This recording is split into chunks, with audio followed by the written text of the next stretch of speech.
Well, I suppose the answer to that is Concern Worldwide's proven track record of effectiveness in dealing both with humanitarian emergencies, crisis situations that occur all the time, unfortunately, and also Concern's experience of working to secure long-term development, helping people emerge in a sustainable way from extreme poverty throughout the world. So it's a proven and long-standing partnership. Concern Worldwide is Ireland's biggest aid NGO, and it's the aid NGO that secures the largest funding for both development work and humanitarian work from the Irish government. But also, Concern has a very strong connection to the Irish people. In fact, I think even in an age of institutional donors, 1/5, 20 or 22% of its donations comes from the public, from people in the street, from people's from their standing orders in their bank accounts to putting money in a charity box. And so Concern has I would say, both a long-standing connection to the Irish people and a long-standing partnership with the Irish government.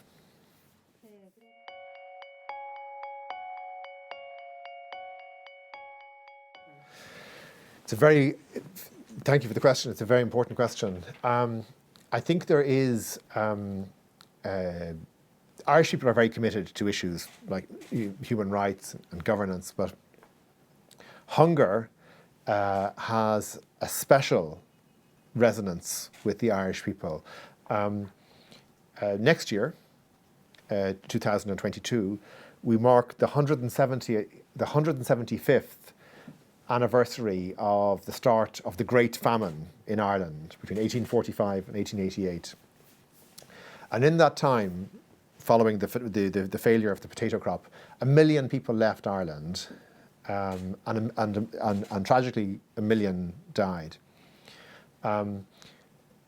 The population on the island of Ireland at that time was 8.75 million, and to this day, we have yet to fully recover to that population level. I think we're the only country in the world with a lower population than we had in the mid-19th century. So the suffering of famine and the unfairness of hunger and what it means in terms of robbing people and communities and countries of what they deserve is a thing. It's the sheer injustice of it is something that strikes a chord and resonates with Irish people, and it's something that consistently, in good economic times and in bad economic times, Irish people are still willing to give money, to give their own money, to do what is possible to combat hunger.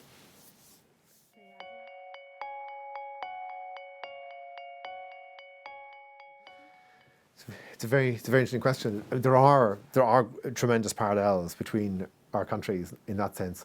When Ireland, our experience is probably not as, the Korean experience is unique, I think, in terms of the distance travelled from poverty to prosperity. I think nobody will ever match that. And indeed, I think it's always something of huge interest, I think, in aid terms. Of course, the Korean experience from aid recipient to aid donor will perhaps never be matched. For Ireland, when we joined the European Union, or the European Economic Community, as it was then in 1973, we were one of the poorest countries in Europe, or certainly in Western Europe. And so, in the decades preceding that, I suppose you could say we had never known prosperity. We suffered from unemployment, emigration, And while we built a successful state in terms of education and democracy, unquestionably, in economic terms, it was a struggle.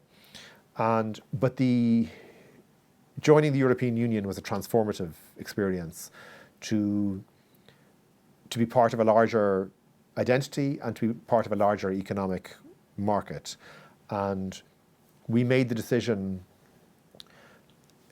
to first of all to join and to lower tariffs, barriers, to be part of the European market.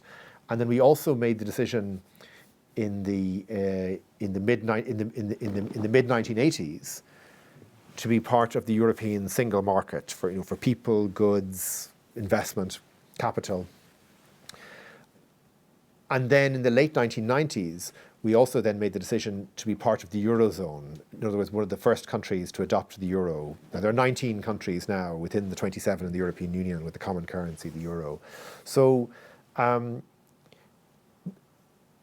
as a member of the European Union, we've been able to develop our own industries and also to attract very significant economic investment from other countries.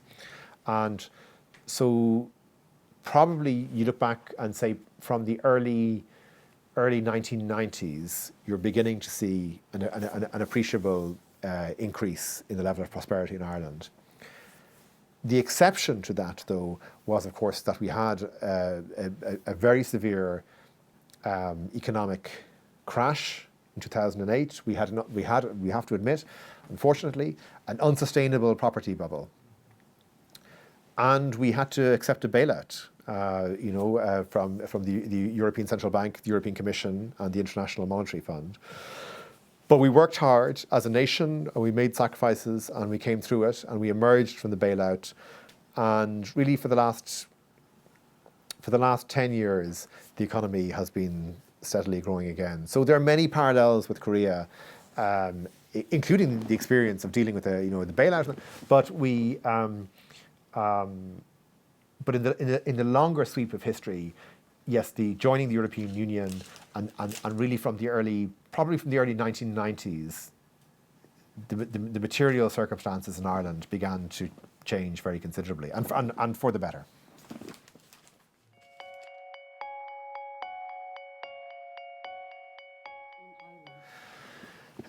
Well, I'm very happy to say that we've had a peace process.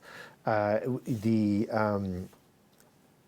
you know, between the late 1960s and the mid to late 1990s, there was a period of violent disruption in Northern Ireland, and really, particularly from the mid 1980s, the two governments, Britain and Ireland, worked very closely together, and with civil society, churches, peacemakers, to create a balanced solution, and in broad terms, one that ultimately the conflict was between, on a cultural level, between those who wish to remain part of the United Kingdom, essentially a Protestant majority within Northern Ireland, and a nationalist Catholic minority, which is broadly culturally aligned to Ireland and struggled to find fair representation in the Northern Ireland state. So there were many political reforms, including a reconstitution of the police force. But the balance essentially was, I suppose, that a recognition that Northern Ireland would remain as it is, unless a majority within Northern Ireland wished otherwise. So in other words, constitutionally, things would stay as they were, unless there was a change solely within Northern Ireland. But also, there were various measures taken to ensure what was often referred to as parity of esteem. In other words, equality of respect for both communities and their aspirations. And also that there would be no physical border between Ireland and Northern Ireland, that all the infrastructure of the border would be removed, and that steps would be taken that on an economic level you would have, even though different currencies, sterling, British currency, and the euro in Ireland, that you would have cooperation in, say, tourism and other areas as well, to work towards, if you like, a more unified island economy. So it was an agreement, a difficult agreement for many, but one that was overwhelmingly endorsed in referendum within Northern Ireland and in Ireland itself. And in fact, we changed our constitution. We abandoned what had been in our constitution, a claim that Ireland extended to all of Ireland. So in other words, essentially, we accepted Northern Ireland as a state, as we had anyway de facto, but in our constitution as well. So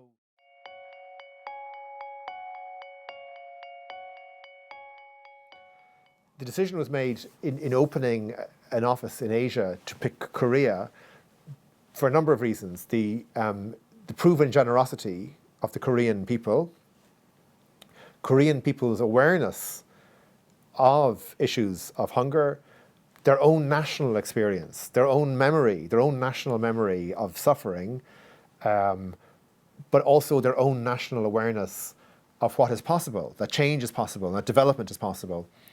And so of all the countries in Asia, for Concern Worldwide to have an office in this part of the world, it has offices in the United Kingdom, the United States, but to pick another office, it chose Korea for that very reason.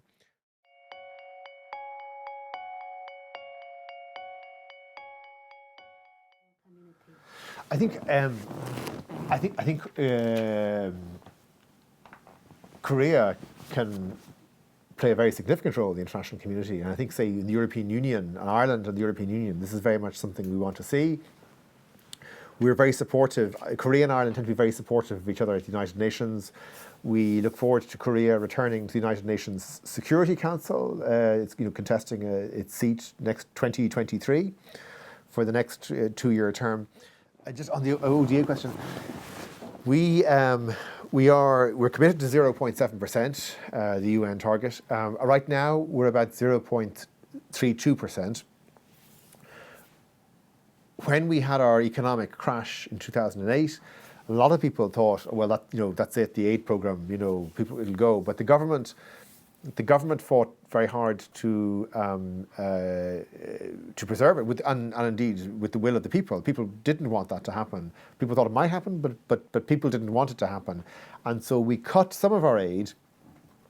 But even when our economy was in a terrible state in terms of public indebtedness, we kept our aid program broadly intact. Since our economic recovery from about 2011-12 onwards, we have progressively increased our aid contribution in volume terms. As the economy improves, of course, it becomes harder in a way, of course, to reach the percentage target, because, of course, it's the percentage of GDP. But right now, we are on roughly about 0.32% of GDP on overseas development assistance, but we are in mind to reach the 0.7% target, to do all possible to do that, ideally by 2030.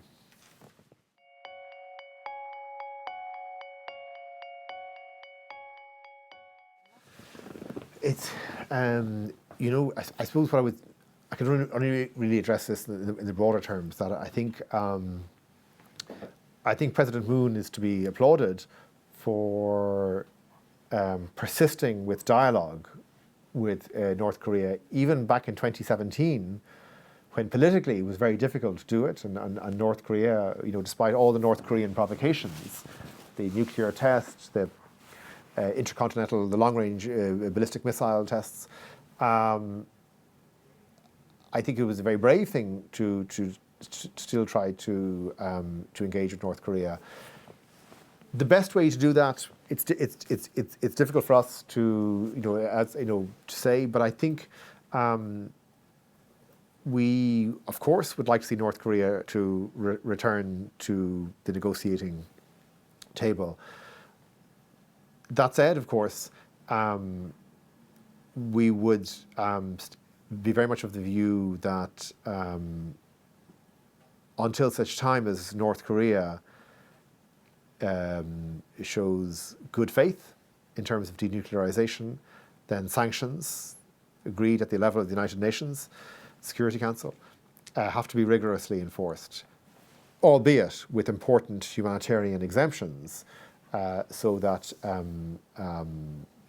because of course we want to see aid given to the North Korean people who desperately need it.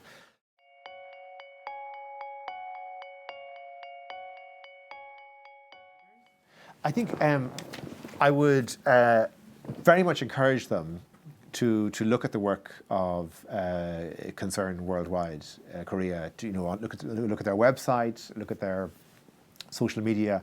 That they are directly contributing to concrete work to deal with extreme hunger. Very much the goal shared by the Irish government, which is to and both the Irish government and both Concern use the language of reaching those left furthest behind and reaching them first, of helping the world's most extreme poor, of dealing with extreme poverty and hunger. And it's a very concrete way of doing that. Concern Worldwide has a very important place in Irish culture, with the Irish people, with the Irish government. It's an incredibly important partner. Concern Worldwide Korea has really done exceptional work in the 6 years since it was founded to contribute to that work. I have spent many days and occasions with our colleagues from Concern Worldwide Korea, and I know how much I know how much it means to them. I know how driven they are, and I know how ambitious they are to continue and to make a growing contribution to the work to challenge extreme hunger. So I would absolutely, unhesitatingly, recommend to your readers to look at the work that Concern Worldwide Korea is doing, and indeed, in way if they can to consider supporting the organisation, because it is an organisation that does exceptional work.